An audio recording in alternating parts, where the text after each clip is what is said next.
Q&A time. Here we are again, after lesson 6, supplements.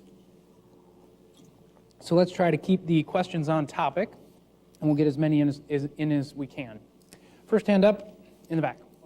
Cod liver oil versus how fish oil is processed.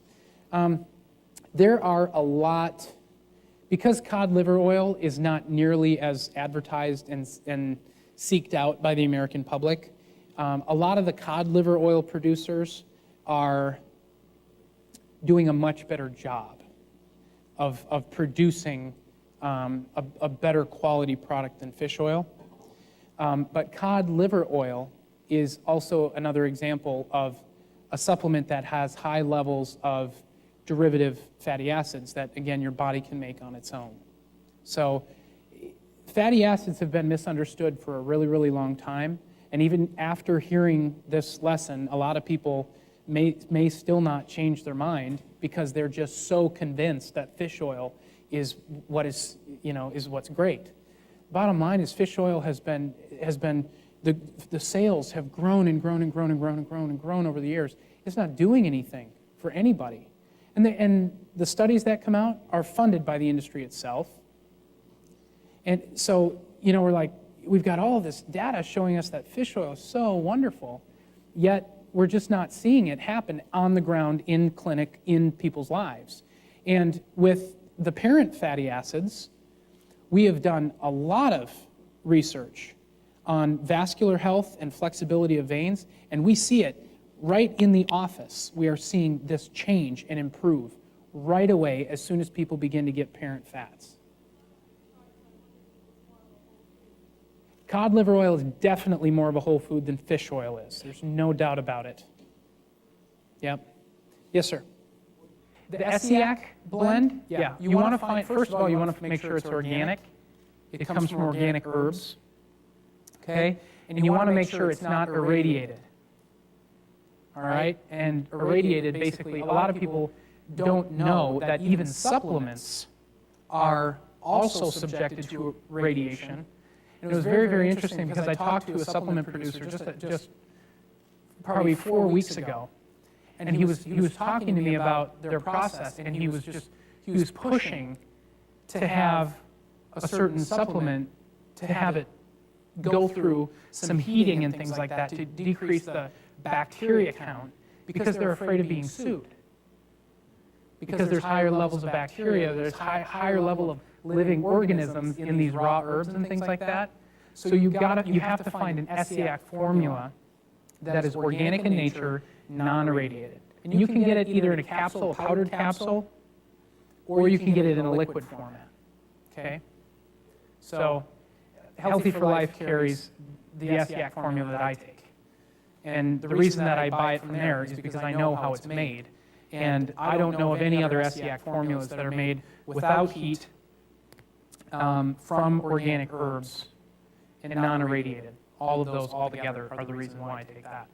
So that's the one that I would recommend. And again, you can take it in capsule format, which is just powdered, ground up herbs in a gelatin capsule, or you can take it in a tea, which is just 1 ounce a day. So it's already steeped and liquefied and ready to go. So that's the 2 formats that I can suggest because I've used both of them. So, yes, ma'am. The question was about vitamin D being necessary as a supplement. Vitamin D, and I've talked about this a couple other times in Q&As because it keeps coming up. Vitamin D is one of those things that we are having, there's lower levels of vitamin D in people than ever in human history. The levels are just chronically low. And when levels are low like that, I definitely recommend that people supplement with an organically delivered D3 that is an animal source D3. So it comes from like sheep tallow or something like that. And when it comes to vitamin D, again, this is going to be your own personal preference in how you do this. Organizations like Weston A. Price, for example, They suggest if you supplement with vitamin D that you also supplement with vitamin A, because vitamin A is directly involved in the synthesis of vitamin D. And that's assuming that you don't have enough vitamin A in your diet to synthesize the vitamin D that you're taking. I'm not convinced that you have to be taking vitamin A with vitamin D, but that's one thing you want to make a decision on your own.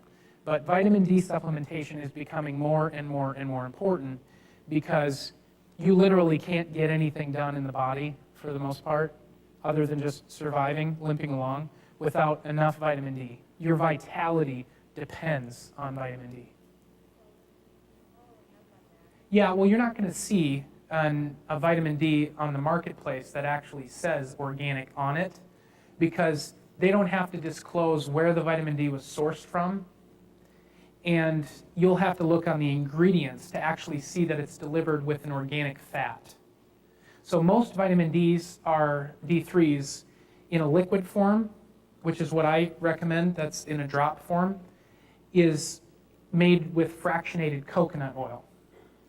And what I would recommend is an organic sesame delivery or something of that source. It is going to be an organic seed oil that will deliver the D3. Okay? Yes. Yes, sir. Yeah, the question was about the testing of the flexibility or the youth of vessels, their ability and how flexible your vessels currently are as your blood's pumping through.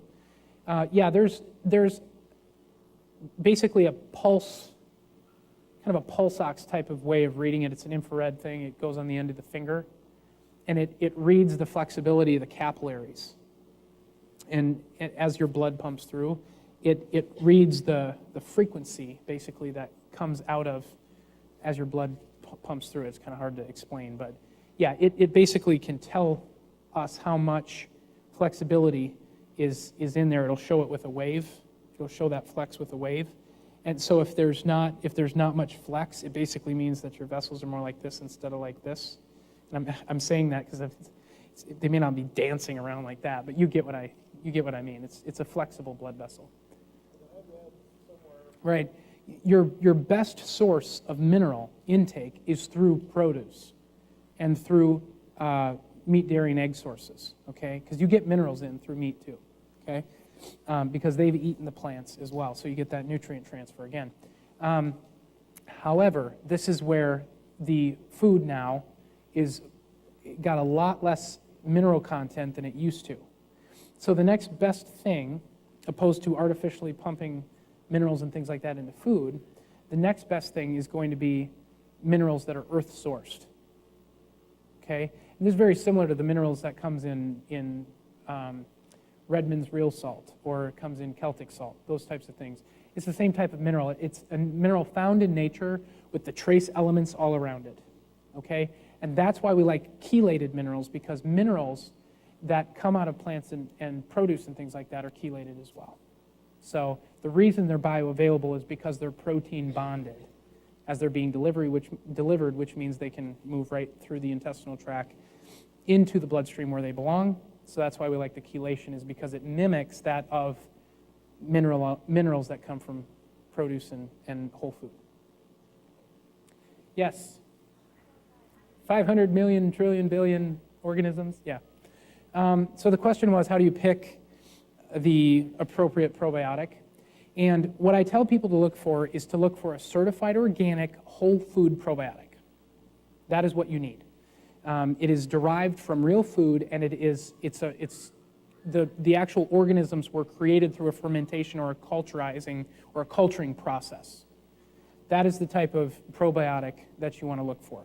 And again, we have recommendations on this stuff.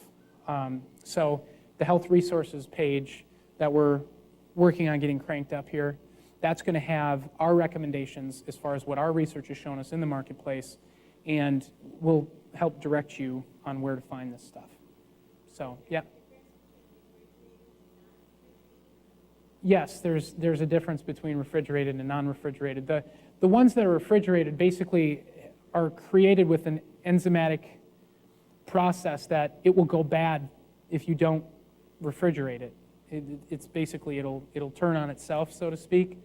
And the ones that I have used that are certified organic are not refrigerated. They're whole food source, they're fermented, they're dry powder.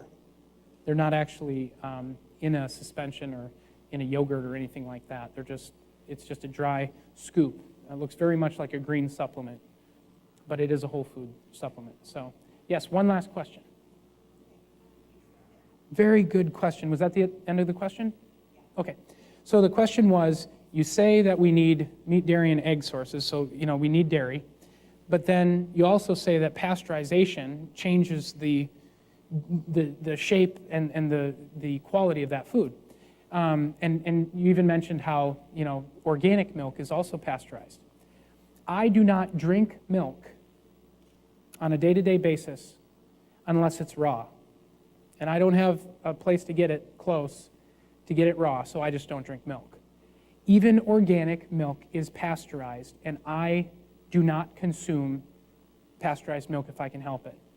If for some reason, I always will drink almond or cashew milk, which I make myself at home, or Pacific brand is a good brand that in the store that is organic. You want unsweetened, unflavored nut milk, and you want to look at that package and make sure the ingredients are very small, because normally all you need is the nut and water to make a nut milk, okay? And this is why we like Vitamixes, because Vitamixes help to make nut milks on your own. We do cashew milk in our home because unlike almond milk, which needs a lot of straining and draining and it takes a lot of time, cashew milk from raw cashews, done in 8 seconds. And I haven't found a blender that can do it like a Vitamix can. So we make our own nut milk at home. That's what we use for our shakes and stuff like that. I do not consume pasteurized dairy on a day-to-day basis, and I don't recommend anyone else does either. Even if it's organic, because even organic dairy can be corn-fed. So I will choose a grass-fed dairy product over an organic dairy product any day of the week, because I'd rather have the nutrients coming out of the grass-fed cow, out of that grass-fed milk, than to have a certified organic farm who's still pumping their cows full of corn, because you want the nutrients in the dairy. That's what you want, the high-quality food. So, all right, very good questions with Q&A. Thank you, guys. I know it went a little long today, but hopefully the information will be valuable for you in your health journey from this point forward. So thank you very much. Have a safe trip home.